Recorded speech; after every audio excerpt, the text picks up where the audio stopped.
And here we go.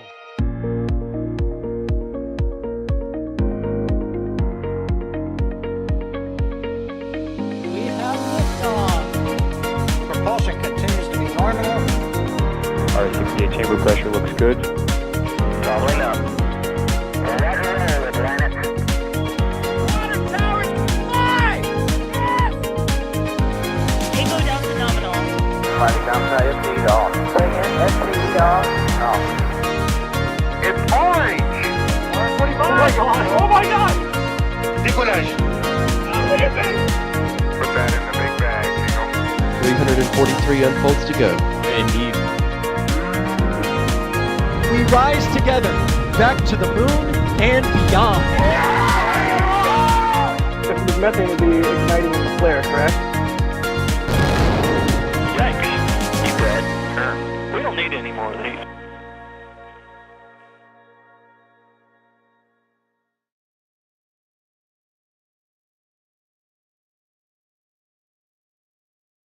Morning. You are taking a live look right now at Launch Complex 39A at the Kennedy Space Center in Cape Canaveral, Florida, where SpaceX is back at it again, getting ready to launch another batch of Starlink V2 mini satellites, 23 of them, in fact, on this particular mission.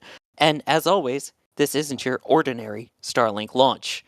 We'll get into that in just a moment, but first, I would like to say that I'm not alone here, as always. I am being joined by Trevor. How's it going, Trevor?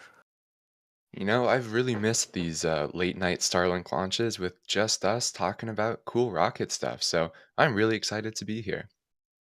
Excited to have you here.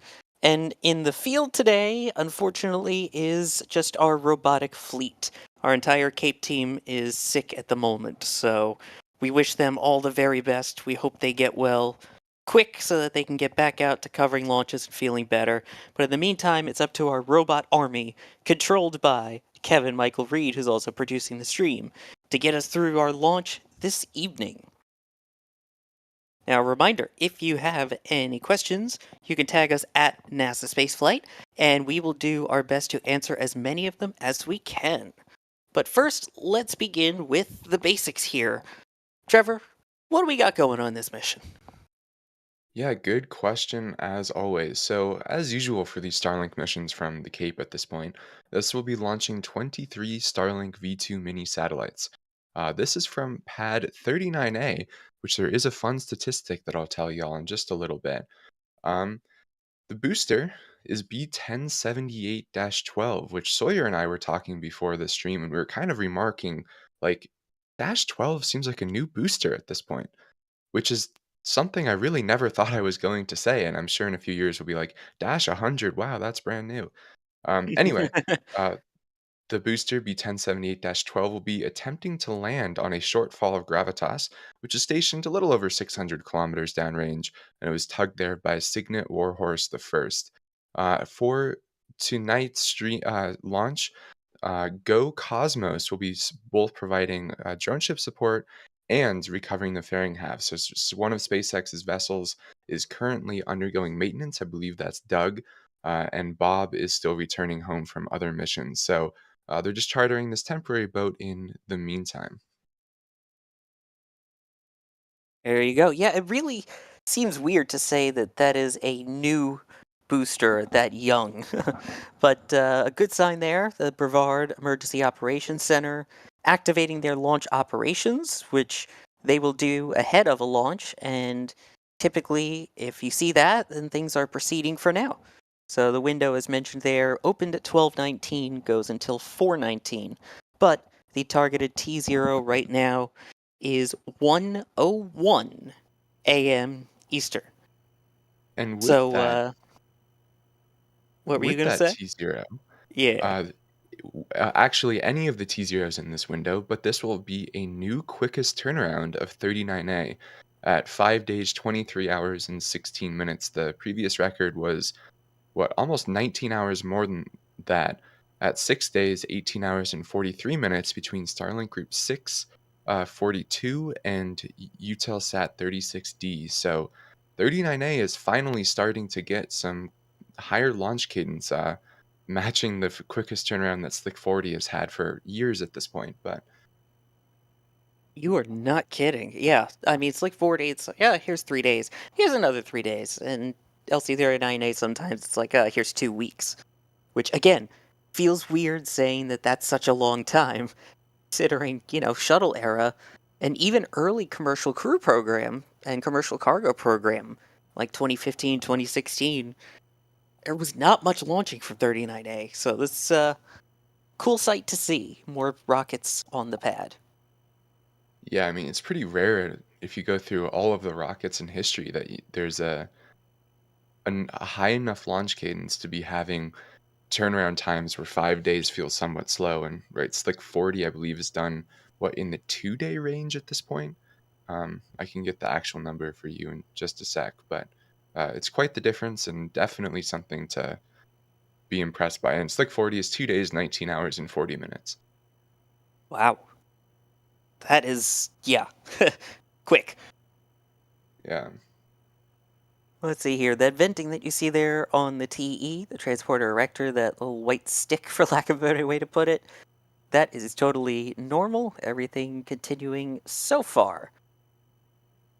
Fueling has not yet begun, though. That we should hopefully get the go for fueling at about T-minus 40 minutes, and fueling should begin at T-minus 35. So we got a little bit of time to answer some of your questions here ahead of fueling ops even. First, though, That said, RC Horseman. Oh, go ahead. I was just going to say, although we don't have confirmation from fueling yet, and obviously no fuel will be being loaded onto the vehicle at this point, all of the venting that we're seeing is definitely a good sign that they're on track for that 0501 UTC launch time. There we go. And Kevin's going to vent at me afterwards if I keep talking over you, so apologies about that. No, you're all good. RC Horseman, thank you for gifting 5 Red Team memberships. Then Musical Wolves, Starship, Starliner, and Starlink. Which is Starlink again? Okay, there are too many stars. Thank you for that. Yeah, they really need a better naming convention for all of these. Let's see. Sorry. I have nothing against the word star in StarCraft and spaceship naming, so I'm all for this. Starlink, Starliner, Starship, Dream Chasers, cargo module. The back end has star in it, so it's a good day for stars. A good day for stars. Well, a good night for stars, technically, because they're hard. You really only see one during the day. Very true. Here's one from Dylan Rushman. I don't know if we went over this just yet, but what is the flight trajectory and viewing area for today's launch? Yeah, so very good question. As is somewhat usual for these launches at this point, it is going to the north, as you can see there. So it's going on the ascending node into that initial orbit of about 50 degrees. Right, they were for the longest time going to the south, but then for reasons that we're not super sure of, probably to avoid, hurricane storms and whatnot, they decided to start going to the north. So you can see there the red area is the launch exclusion zones, and then the yellowish area shaded at the top is for first stage landing and kind of where the fairings re-enter. And then the second stage, as normal on these Starlink missions, will be being deorbited. And there you can see it a little south of Australia and kind of almost snaking into where Electron launches from in New Zealand. So not the usual south of Africa, but still very far south. Yeah, and definitely, I'm sure Florida weather has a say in that, given the hurricane season currently ongoing and invest that appears to be making its way towards Florida, although as of now, tracks are kind of taking it towards Florida's west coast, so along the Gulf. So even on the East Coast, West Coast. But yeah, in terms of viewing, if you're anywhere along the coastline to the northeast, Georgia, Carolinas, up to Virginia, up along that way, you have a good chance of seeing that second stage plume expansion. So if the skies are clear enough, I highly recommend going outside and taking a look to see if you can see it. Well, while we're looking at 39A, we don't really get to analyze it that much with everything from 40. We've got one here from T-Hawk that says, what's the big tank at the pad for between the crew tower and the Starship tower? That is a good question. That is for liquid oxygen for Starship.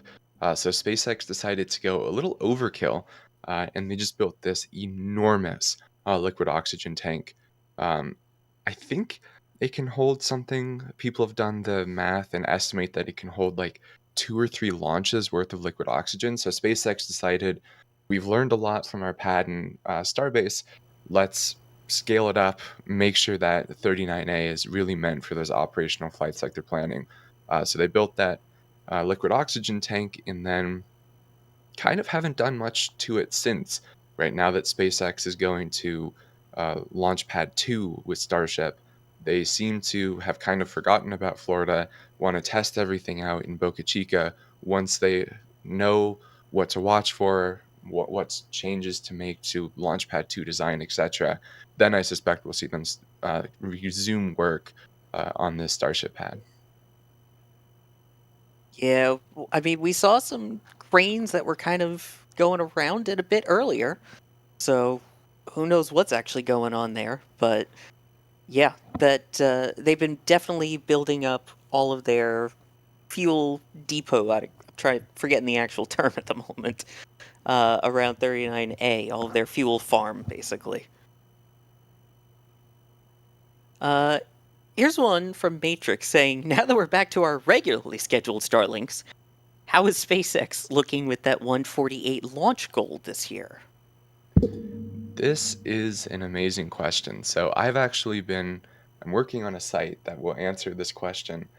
Um, so hopefully I'll have something to do something more to show soon. But my estimate right now is probably right about in the high 120s, low 130s, somewhere in there.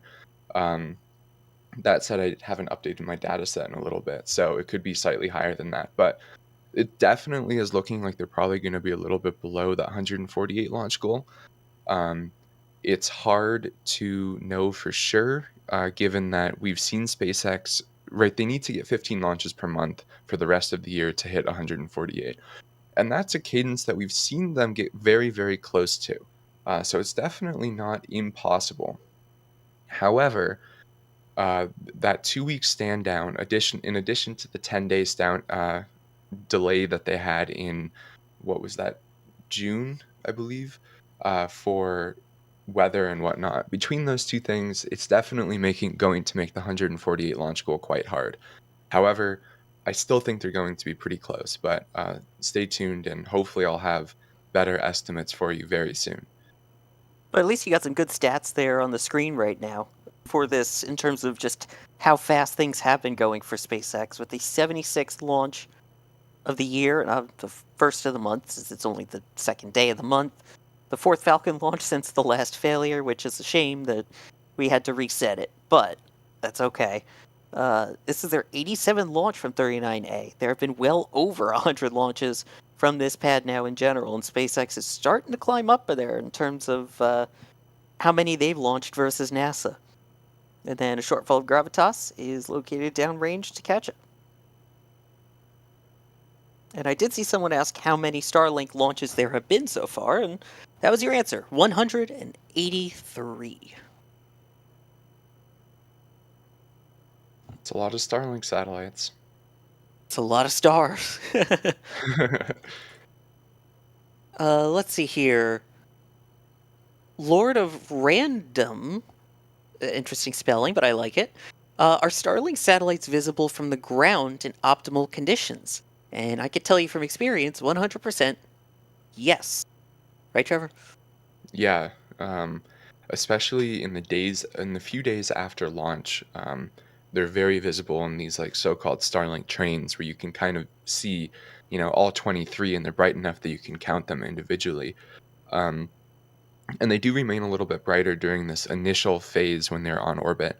However, SpaceX is taking great measures to make them as not visible as possible. And the reason why SpaceX is doing this is because all of the astronomy community was like, hey, we don't want satellites photobombing our photos and all of these scientific observations we're making.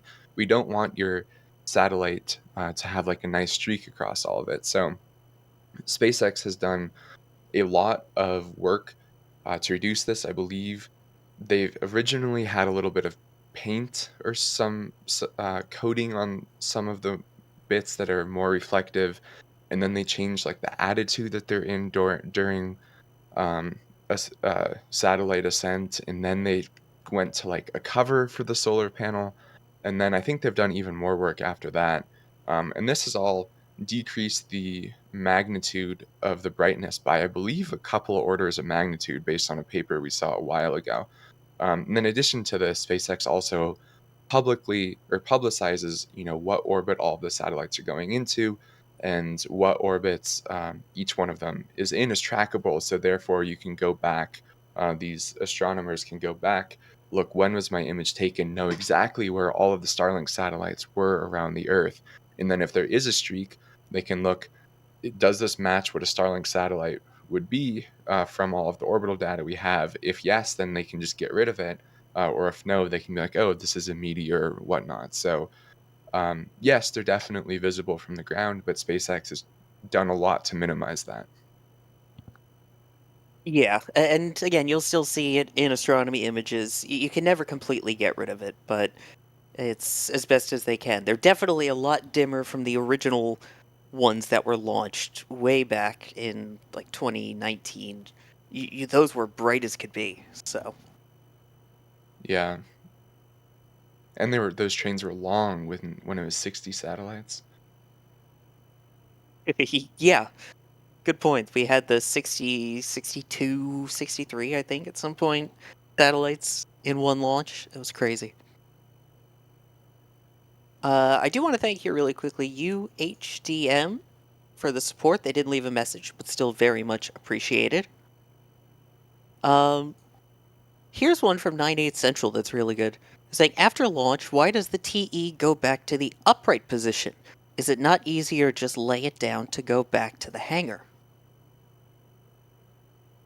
That's a good question that I don't super know the answer to. My guess would be it wants to go vertical because they have to do a little bit of work to it before it goes to the hangar.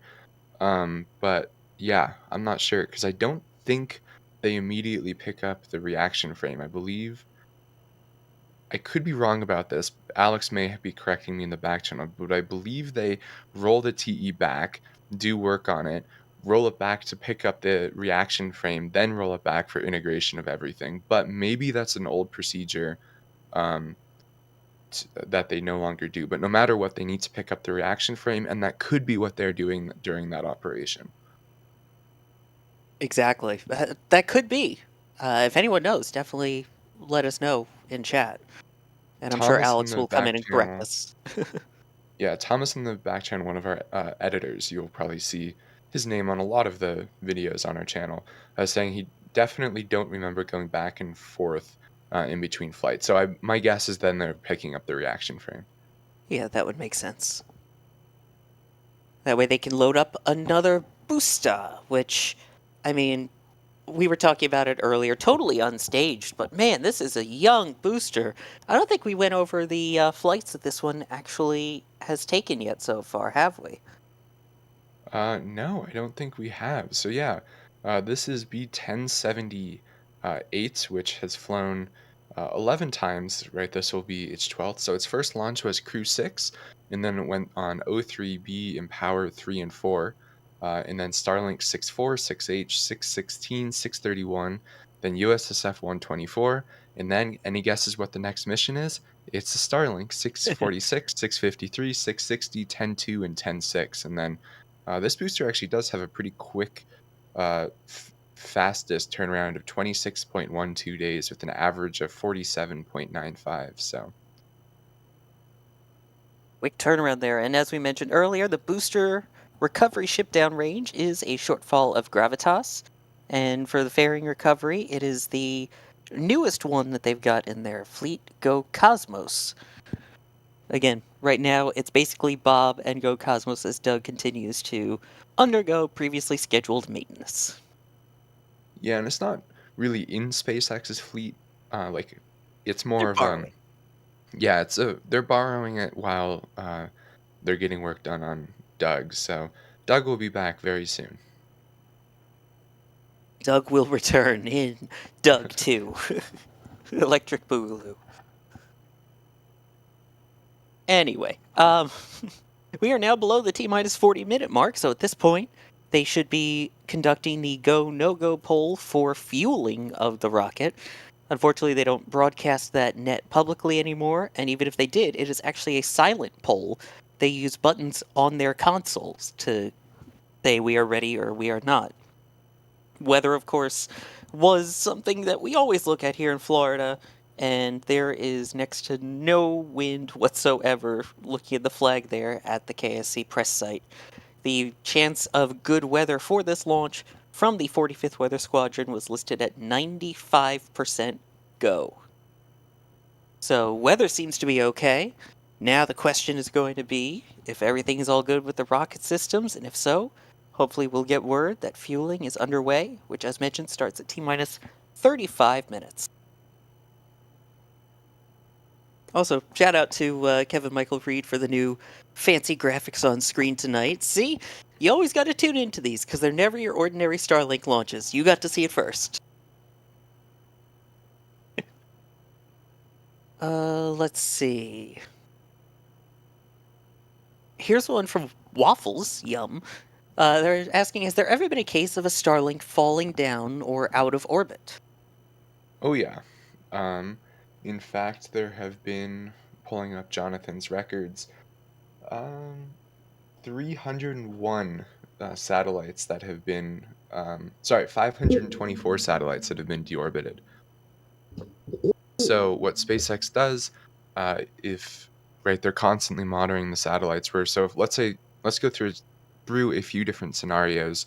The first is, let's say one of these satellites that's on top just doesn't work from the beginning, kind of like that batch we saw on some of the satellites we saw on SpaceX's launch failure a few weeks ago.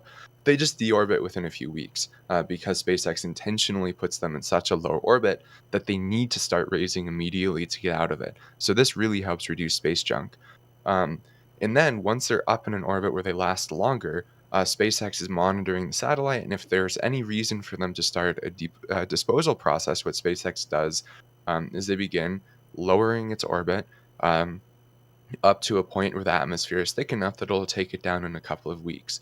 So this is something that SpaceX very much thought about in the design of the Starlink satellites, and they want to make sure that when they have to deorbit these satellites, since they're going to have to deorbit a lot of them, just based on them only having a roughly 5-year lifespan, they wanted to make sure that no debris or anything would hit the ground. So what SpaceX did is they made the satellite burn up entirely on re-entry.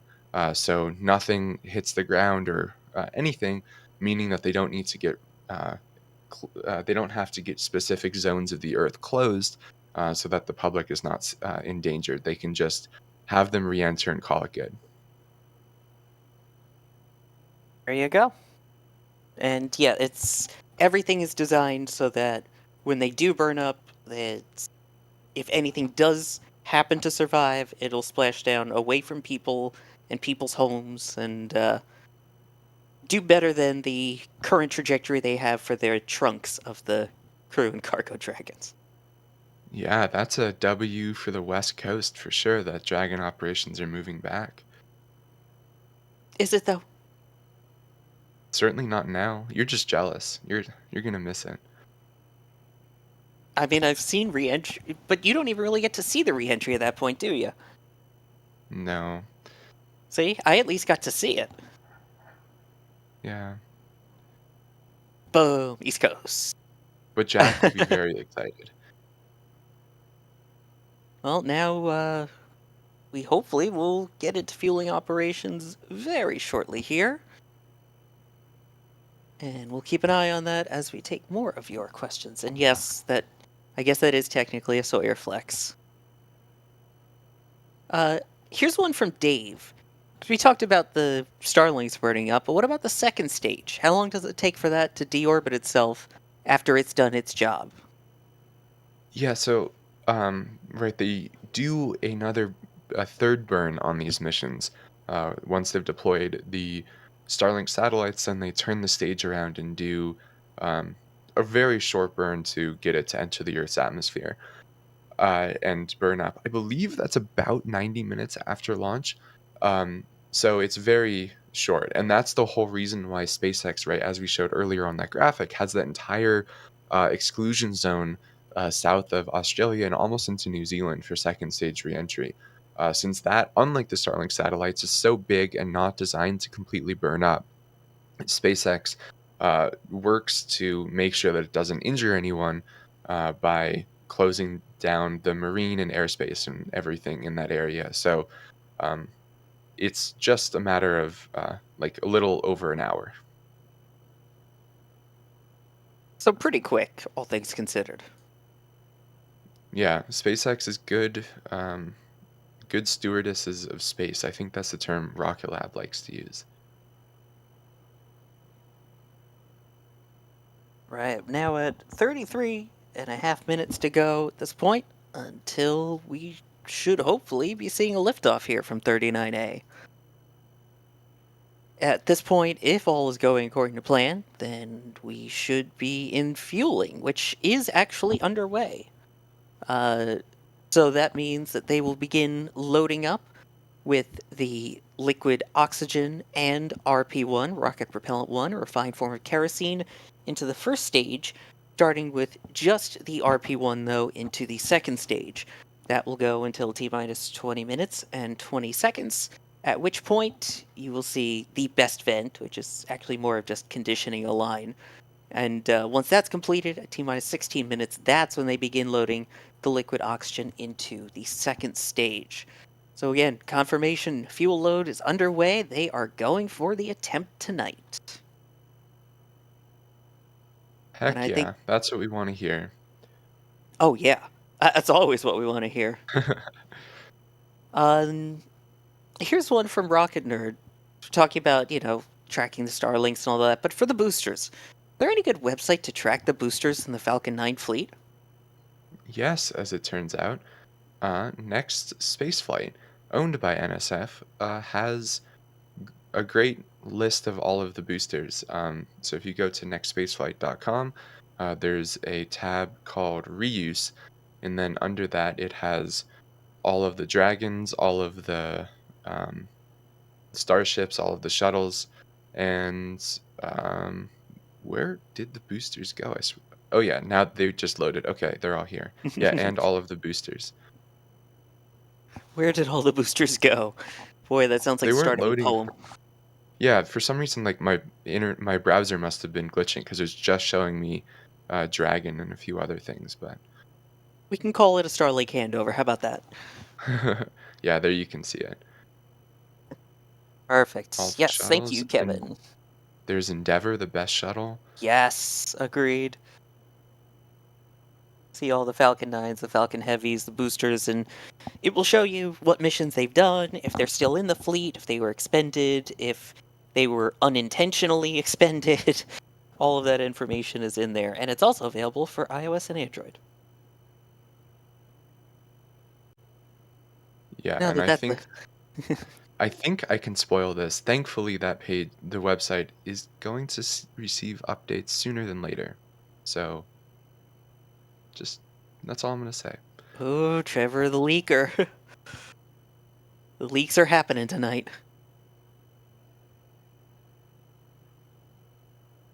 So, I guess I won't do any transition about leaks. Let's go to a different topic then.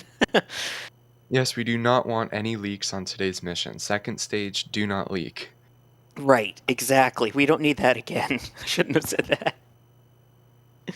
Let's look ahead then to some good things coming up. Spaceman X710. When can we expect to see Polaris Dawn launch? Yeah, that's a good question. So again, if you go to Next Spaceflight, on the upcoming launches, you can go see all of the latest information about when launches will occur. And Polaris is currently no earlier than August, which is kind of not the most useful, given that it is August already. But it's going to be sometimes this month. The public, unfortunately, does not have a date for it. I think we can probably expect it to be later, since the other thing that you have to keep in mind is SpaceX is also coming up on the Crew 9 mission, which is August 18th. And I would imagine that they want the Crew 9 and I would imagine they want the Polaris mission to be over when Crew 9 launches, or to have the main Crew 9 operations over when Polaris launches, and probably have the Crew 8 successfully splashed down. So we don't have a super good idea right now, but my guess would be probably late August or somewhere in that time frame. Yeah, the official word that was given was late summer.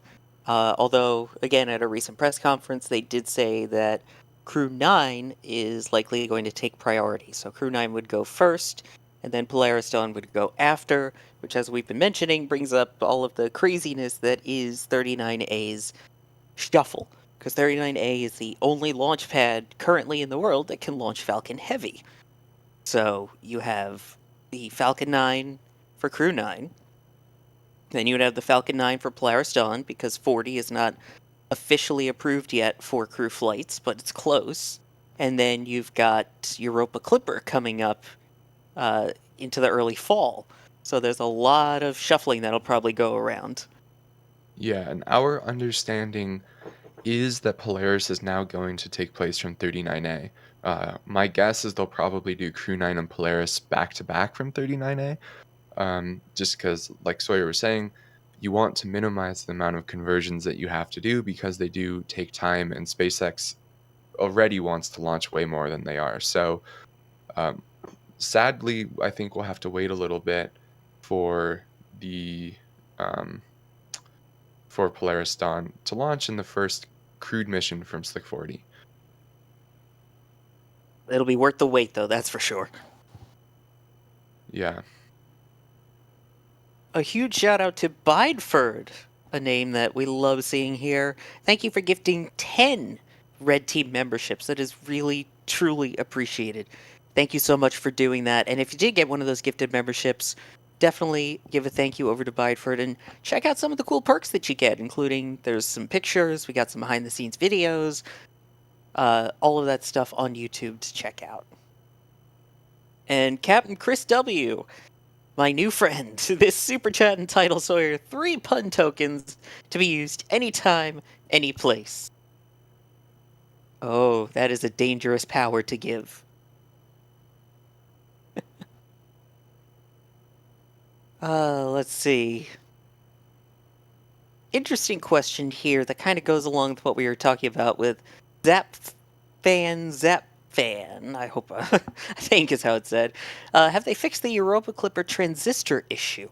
Well, it's in the works. For those who don't know, they had transistors that they were testing on board, that were going to be on board Europa Clipper, that needed to deal with the radiation exposure. And they did a test on Earth, and it turns out they were way under the amount of radiation that they were actually able to take. They were oversold in a way, so they are trying to reinforce those and get transistors that won't get fried flying through the high radiation, both in space, passive radiation, as well as once you get close to Jupiter. I wonder, is there... Because, right, one way that you can increase the amount of radiation that they can handle is by increasing transistor size. But I imagine that would be like the last thing they'd want to do. So I imagine they would just need to add a ton of shielding. Like, I can't imagine, aside from size, the type really matters that much. But I don't know what I'm talking about, so... Well, the good news is that there are smarter people than me that are actually working on it. Very true. I still, like, it actually boggles my mind that humanity is able to produce transistors at the size that they are. Like, what modern transistors are like 10, 15 atoms wide, and we're producing so many of them at such a high success rate that we can produce phone chips and chips for all of the computers at super, super cheap prices. Like, it is just mind blowing that it's possible. It really is, and I prefer my chips with onions, not leeks. So I have to give a shout out to Rock Solid and Suspiciously Convenient Alibi for the onions to leeks joke. And also to Liz McQuaid here for also gifting 10 Red Team memberships. Thank you very, very much. The support, love the support from everyone. This is awesome. Everyone's hanging out here. We got our Cape team hopefully starting to feel better so we can get them back out in the field. I'm recovering from surgery here, so I'm just chilling in bed, getting ready to help cover this launch with you, Trevor. Yeah, just under 25 minutes and about 4 minutes or 3 minutes and 40 seconds from T minus 20 minute and 20-second vent. So exciting things. But who's counting? Not me. Here's one from Luis, who's saying, will they do a crew capsule for Falcon Heavy? I don't think Falcon Heavy's ever getting crew rated, do you? No, I think the last thing SpaceX wants is to deal with another crew capsule. It's Starship is the future, and why spend any resources on that when you could just put it on Starship, and a few years later you'll have so much more capacity and a much, much more capable vehicle. So I think the only real modifications we're going to see from Dragon here on out are the like minor safety upgrade, block upgrades that we've seen, right? We've seen them kind of undergo an entire, I don't know if it's actually a new block of Dragon, but I'm just going to claim it is, when they like increase fuel. I believe they increased the fuel capacity of the abort system, so they're able to expand their abort criteria a little bit. And then, of course, after every launch, they learn stuff to make small changes to the spacecraft just to make it as safe as possible for those 4 humans on board.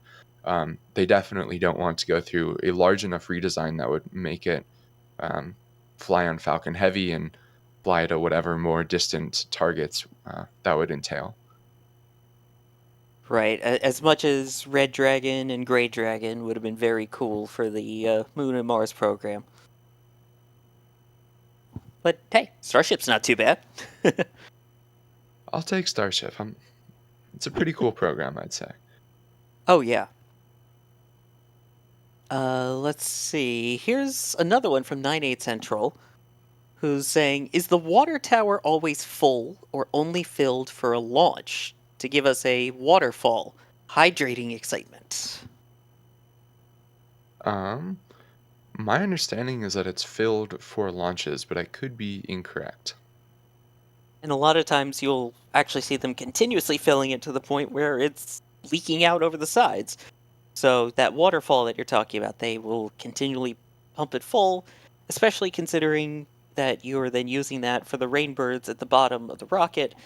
And yeah, you've got 9 Merlin 1D engines that are coming into contact with said water, and yeah, they're pretty powerful. So you want as much of that water in there to help with dampening as well as acoustics. So yeah, there is your answer. And there is said tower, by the way, with their fancy SpaceX paint on it. Back With in lots my of shuttle day, it was heritage, too. unpainted. Yeah, back in the shuttle days, it was unpainted. It was cool. All right.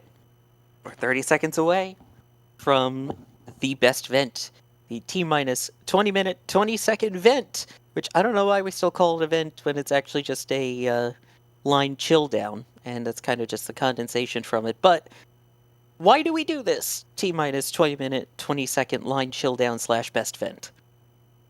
Yeah, so the There it is. Falcon second stage is loaded in 2 stages. So to start, they load all of the RP1, and they start with the RP1 because it's ambient temperature, give or take. You know, it's just a little bit above freezing.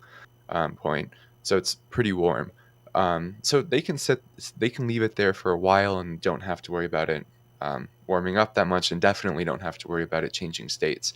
The liquid oxygen, on the other hand, is loaded at about minus 210 degrees centigrade, which is quite cold.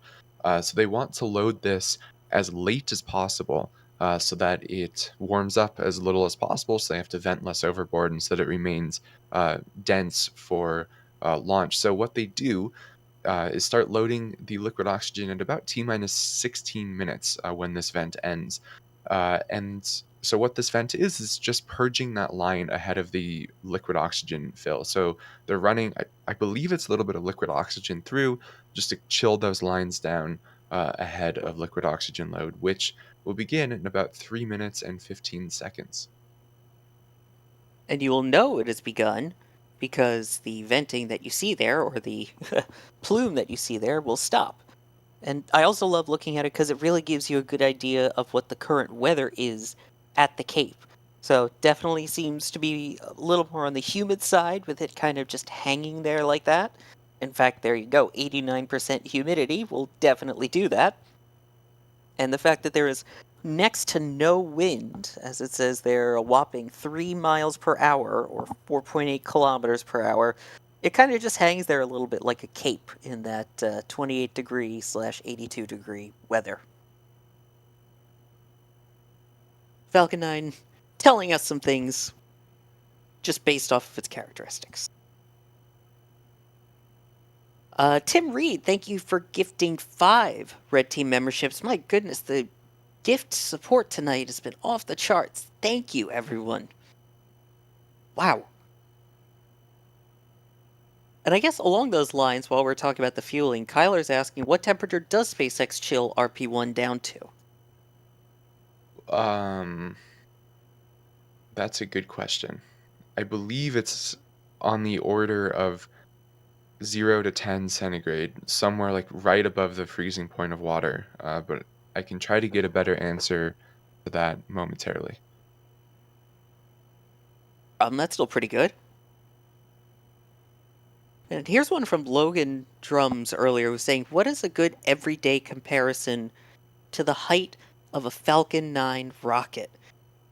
That is a really good question. So for those who don't know, Falcon is about 70 meters tall, which is about 230 feet tall. So I'm trying to think if there's any landmarks that I could think of off the top of my head here that would work, or at least for comparison. It's a little shorter than a super heavy booster. There you go. And I guess just for reference to that, the Empire State Building in New York is about 400 meters, I believe. So, yeah. Little taller. And also, I have, thanks to Alex, an answer for the RP1 question. It is at -7 degrees centigrade, according to Alex. So, a little cooler than I was thinking, but still, on the same order of magnitude as ambient temperature, whereas the liquid oxygen is right, like -220. So you're looking at way, way less temperature on the liquid oxygen. There you go.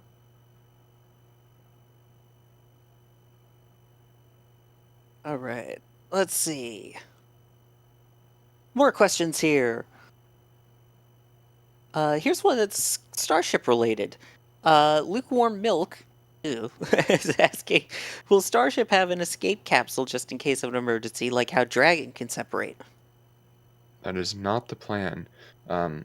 SpaceX's attitude with Starship up to this point has been, instead of putting additional engineering into an escape system, just put it all into making the vehicle as safe as possible and spend extra time designing everything once they get to that stage. So what SpaceX is also going to do is we're probably not going to see the first crewed flight of Starship, which is supposed to be the third Polaris Dawn mission, until there are, dozens, if not hundreds, of Starship launches.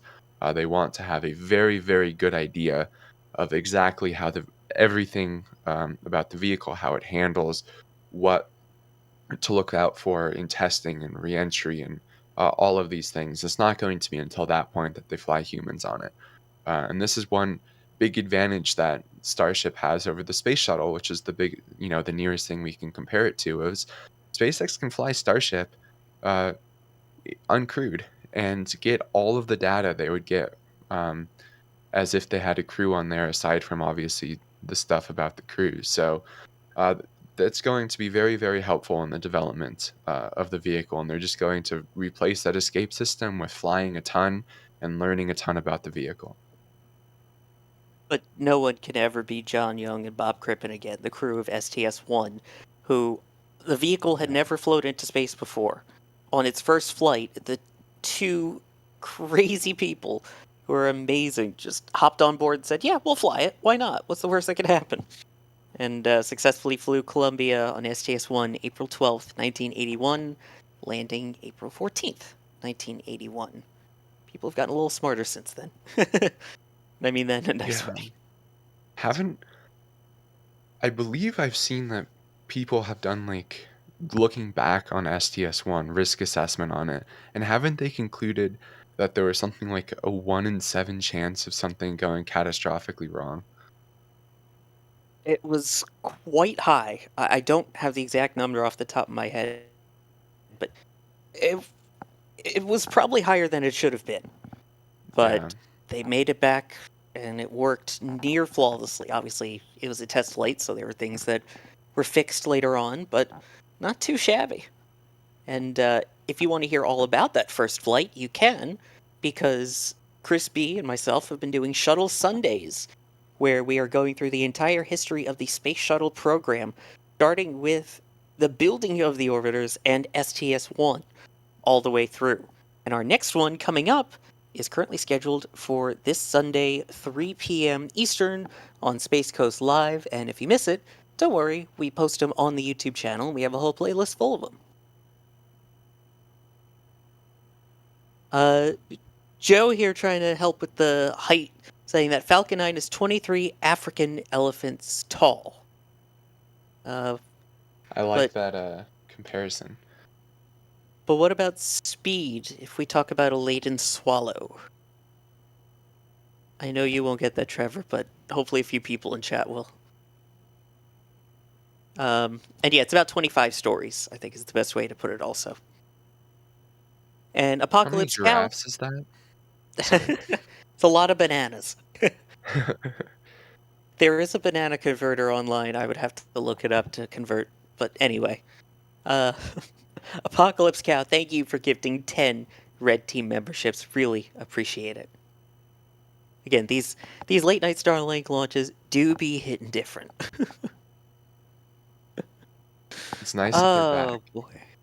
And this is the first of a pretty busy, well, I feel like every weekend is busy for SpaceX, but pretty busy weeks, right? This is 10/6 tonight, and then this weekend on Saturday morning, they have CRS NG-21, so that's going to be the second of 3 Antares missions that they're launching.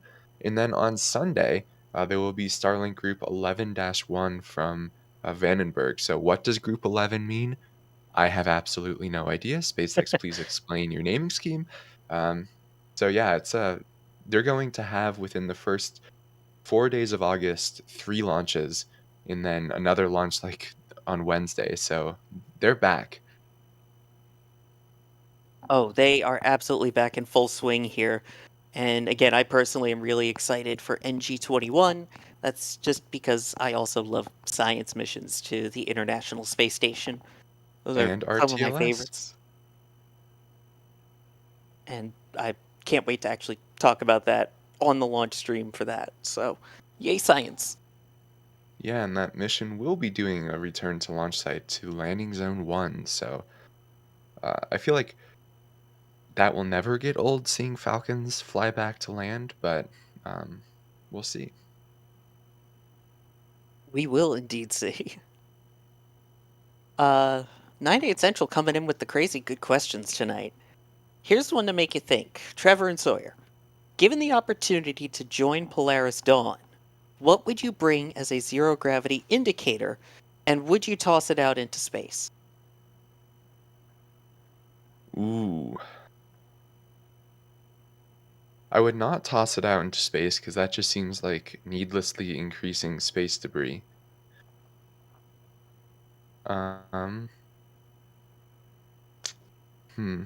I think I would have to go to Crispy and ask to steal his Starship plushie, basically. The ones that we used to sell back in the day, and take that with us and fly it. And then, after that, bring it back and put it on display. That would be very cool. It would be a flight-proven Starship plushie. Starship plushie -2. Where only one other starship has gone before. Yeah. Chris Wage, my goodness, the wave continues of gifted memberships. I'm sorry I woke Jake up by saying that, but Chris Wage, thank you for gifting 10 Red Team memberships as well. Holy smokes. The generosity from everyone tonight is absolutely unbelievable. And not only are you giving people a chance to experience the perks that they might not otherwise get access to some of the cool emotes, but on top of that, you're helping us support what we do. The fact that unfortunately our Cape team is sick tonight, and we're still able to bring you all of these live cam reviews, and you can continue to watch these cam reviews 24/7 live on Space Coast Live. You can watch Starbase Live 24/7, McGregor Live 24/7, and all the other cool behind-the-scenes things that we're working on that you'll get to see soon. All of that is because of your support, so thank you. And Nigel, thank you as well for gifting 5 Red Team memberships. It's taking my voice away. Oh, boy. Laura with the very cursed question. I'll give it to you, Trevor, anyway. Is there ever going to be a Stubby Raptor?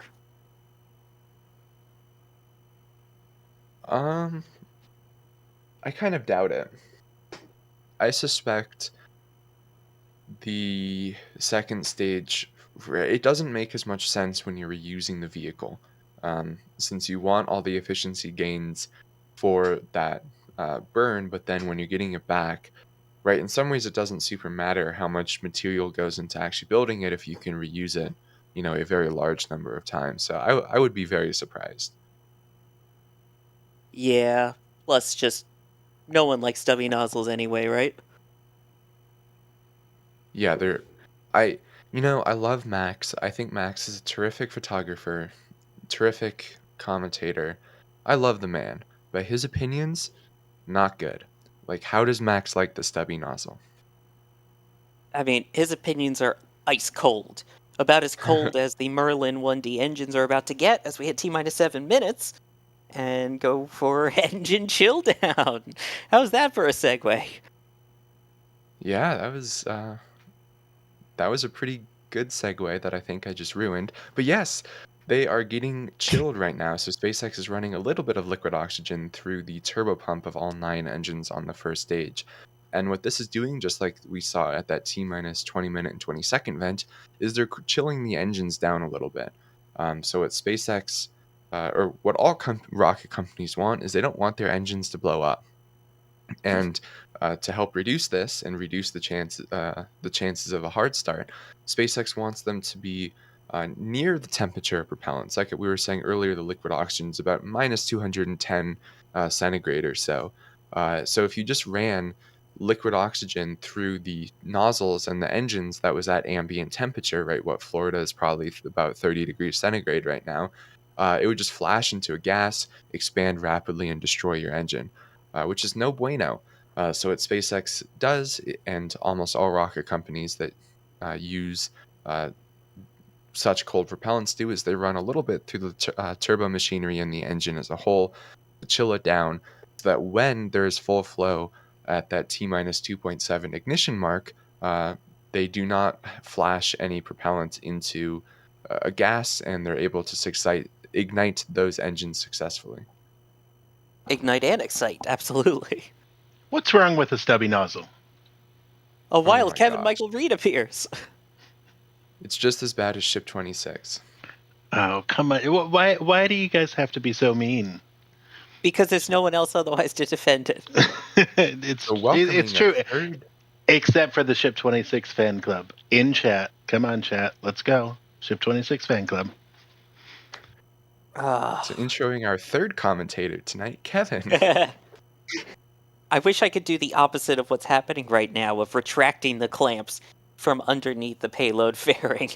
No, I'm kidding. I would never do that to you. But at this moment, they should be getting ready to retract the strongback, the transporter erector, that sort of whitish, towery thing that you see just on the right side of the rocket. A whole whopping 1.8 degrees, Trevor. Yeah, it's not a lot.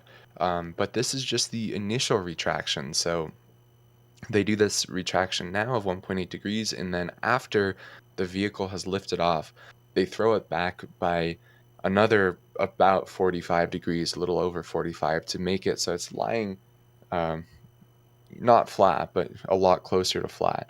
And then at that point, they do that so that they want the TE to be as far away from the exhaust as possible, which then helps reduce turnaround times and just the damage to the TE in general.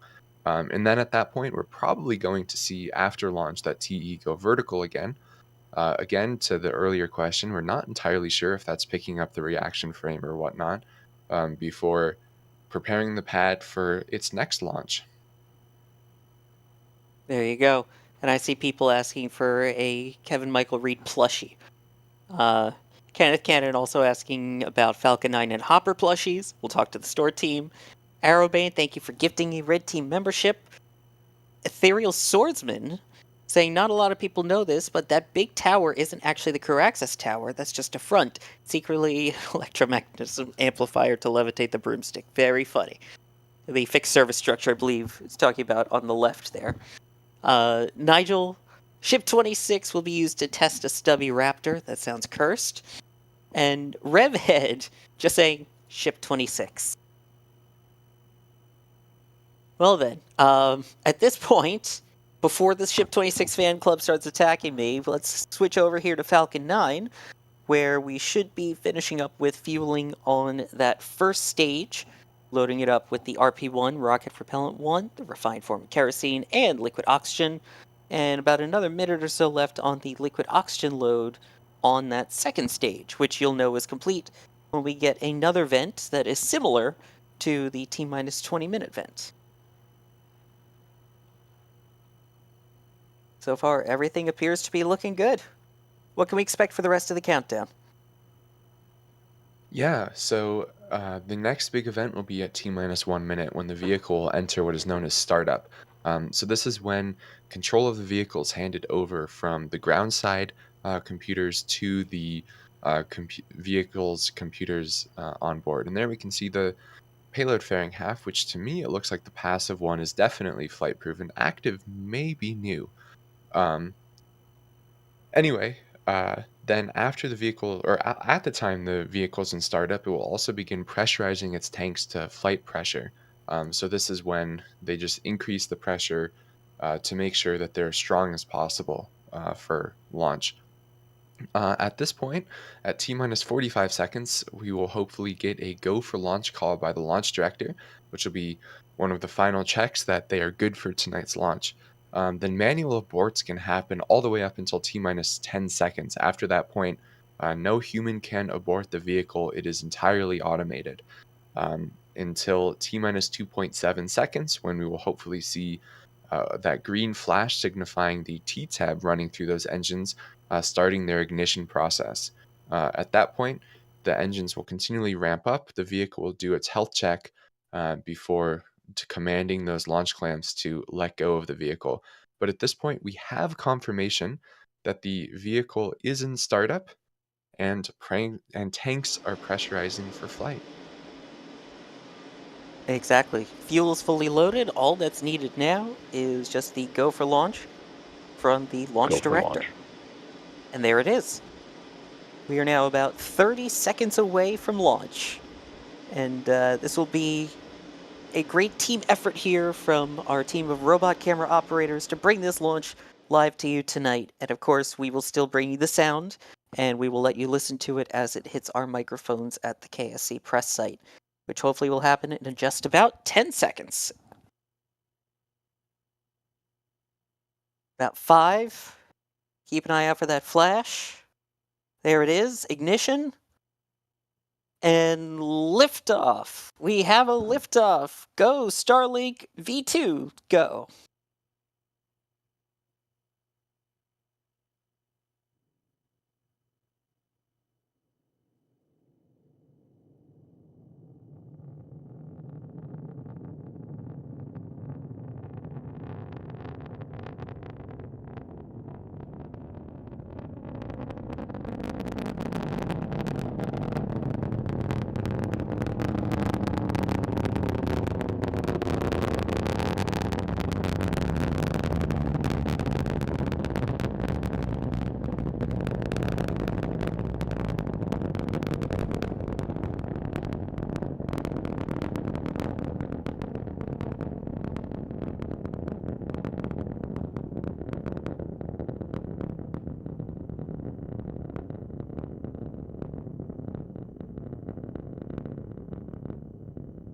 Beautiful view of that going by from our fleet cam. Now as we take a look on board, about 70 seconds into flight.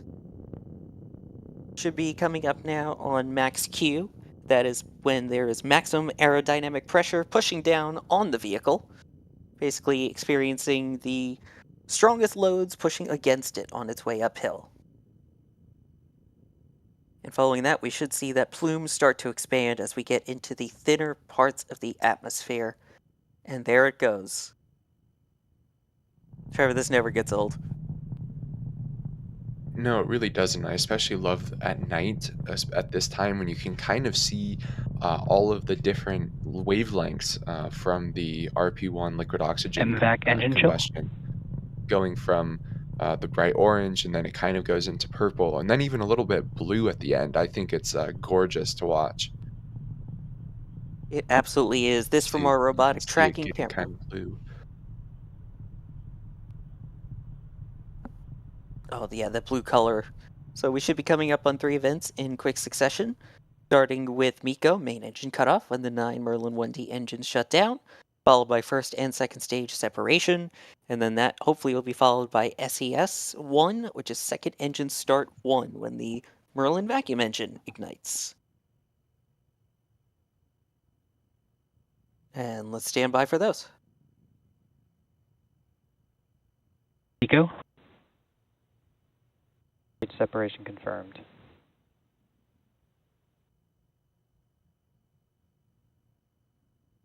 And Second stage startup. there we go. All 3 events happening exactly as expected.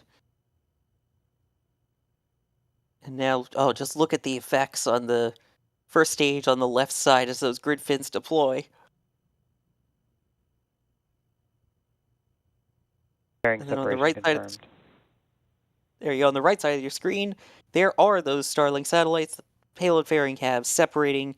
SpaceX doesn't always publicly say if they have flown before or not, and how many times, but they have indeed reflown these fairing halves in the past, it looked like, and there is definitely Go Cosmos downrange to pick them back up. Yeah, the fairing recovery program has been so absurdly successful, and yet we hear so little about it, which I find very disappointing. We only get the occasional updates of most number of flights or shortest turnaround, but the shortest turnaround is something like 12 days, and then the most number of flights, I believe, has gone above the most number of flights of a booster, and I believe there are 22 reflights of a fairing half last we heard. So it's remarkable, and I really, really wish SpaceX would tell us more. I believe it was 25 at one point, actually. I'm sure Wow. someone in the back channel will be able to update with the exact number there. I see Gavin is typing, so. But yep, so far you can see there that first stage, based on the numbers on the bottom left, right about at apogee, the highest point in its current trajectory. Next, it'll be decreasing in altitude and increasing in speed as it works its way down towards the drone ship, a Shortfall of Gravitas, located about 700-ish or 600-ish kilometers downrange to the northeast. So we hit the T plus 5 minute mark.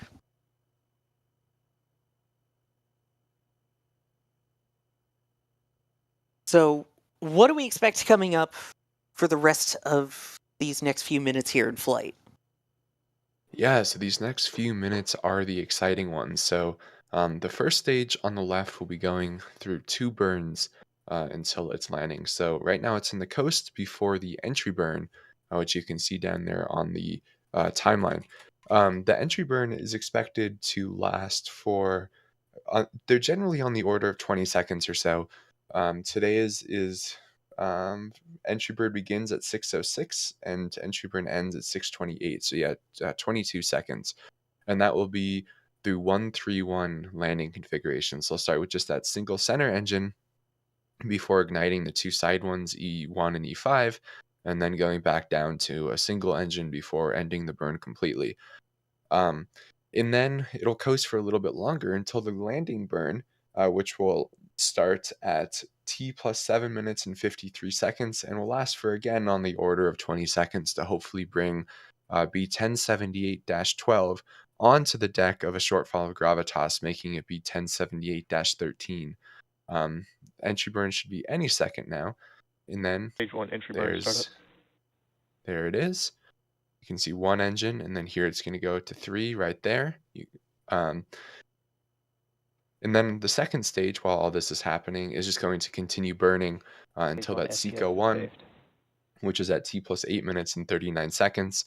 And then it will coast for about 45 minutes before doing another very short burn of the second stage. Both vehicles are about a following second. nominal trajectories. And that second burn will circularize the orbit, lowering its or raising its perigee, and then they will deploy these satellites at T plus 1 hour, 3 minutes, and 53 seconds. Thank you, Trevor. And that is what we want to hear there. Both vehicles are on nominal trajectories, right where they should be. That second stage continuing to pick up speed. Meanwhile, you see the speed dropping quite rapidly on the left side there. And again, the interaction with those grid fins. Those grid fins will start moving as it gets closer to the landing, because they're more useful in the thicker parts of the atmosphere. Now 10 kilometers up from the deck of the drone ship. Meanwhile, second stage, 150 kilometers up. That first stage booster is now, as you heard, transonic, getting below the speed of sound here. 5 kilometers up.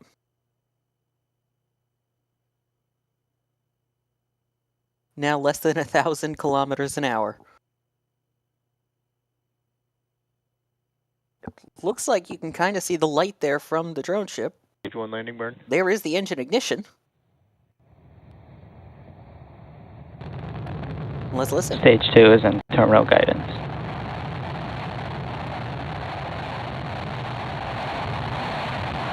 Stage 1 landing leg deploy.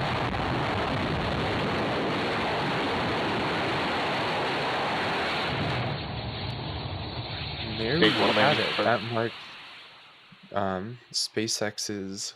Oh, hold on, pulling up the stats. Oh boy, give me 1 second, Sawyer. Well, regardless, it now is dash 13. A Shortfall of Gravitas remains with a perfect record, and gotta love hearing that landing burn there. And looks like we should be coming up on SECO 1 on the second stage momentarily. And just based off of past Starlink launches that I've seen, the numbers look pretty good.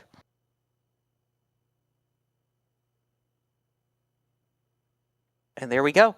Another successful mission in the books. You can't say successful mission yet. There's still another burn and a payload deployment to go. And I do have the stats up now, by the way. That was SpaceX's 333rd overall landing and 259th consecutive. My apologies for taking a few seconds to get that. That's all right. And apologies, by the way, to everyone in chat. We did not have any control over any ads that played during the launch, so just want to apologize if that did happen for anybody. But we thank you for sticking with us, and hopefully can always catch up on a replay with it. But another beautiful launch, and I do want to thank Danger Moo, that is Apocalypse Cow, for the support saying, dudes, your mics continue to rock, just spectacular audio. Thank you. I appreciate it. We've been doing as best as we can to continue to improve the experience of you guys watching the launch, being able to not just see it well, but hear it well. Glad to hear you enjoyed that. And it's been really cool seeing SpaceX adding audio to their drone ships. Right, we had that landing audio on a Shortfall of Gravitas today. And also, you can already see the TE is starting to come up, if I am not mistaken. Yeah. I mean, that was that's pretty quick. And it still has that venting coming from it, which we've seen before is totally fine. But talk about getting ready for quick turnaround. And we've got that diabetic kid who was pointing out that you could see the difference of the 131 entry burn from Charleston, South Carolina. Oh, cool. I mean, if anyone got pictures, again, of any of these launches, pictures, videos, please send it to our social teams. I mean, I love seeing them too, so you can tag me as well. But definitely tag at NASA Spaceflight on X/Twitter, NASA Spaceflight on Facebook, NASA Spaceflight IG on Instagram, and something on TikTok. I'm not sure exactly what it is, because I'm not hip with the kids, yo. That was cringe. Thank you. I don't expect anything less. Well, Co, then, I think that is going to be our sign to ship on out of here. How about that? Keep in mind that the next launch from 39A is likely going to be Crew 9, and then we should have the next launch from Cape Canaveral Space Force Station Saturday for NG-21, bringing more supplies to the International Space Station along with science. That launch is an instant window at 11:28 a.m. Eastern. It is also an RTLS landing, so make sure you stay tuned. We will be broadcasting that live. Now, Trevor, thank you very much for putting up with me and for all of your help tonight. Yeah, of course. Thanks everyone for joining. That was a cool launch, and again, there are 2 more launches this weekend, so SpaceX is busy. And we like it that way. And thank you as well to Kevin Michael Reed for pushing the buttons, pulling the levers, despite his opinions on stubby nozzles in Ship 26. And I don't actually have a comment. And also to all the teams that have been working the robot cameras tonight with Kevin and Jay and everyone behind the scenes, as our Cape team hopefully continues to feel better. This was an entirely robotically driven show.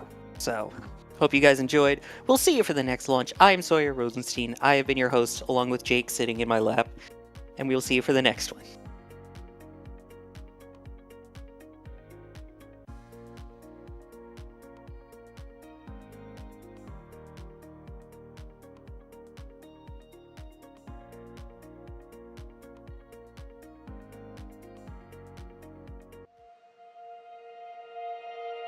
And here we go.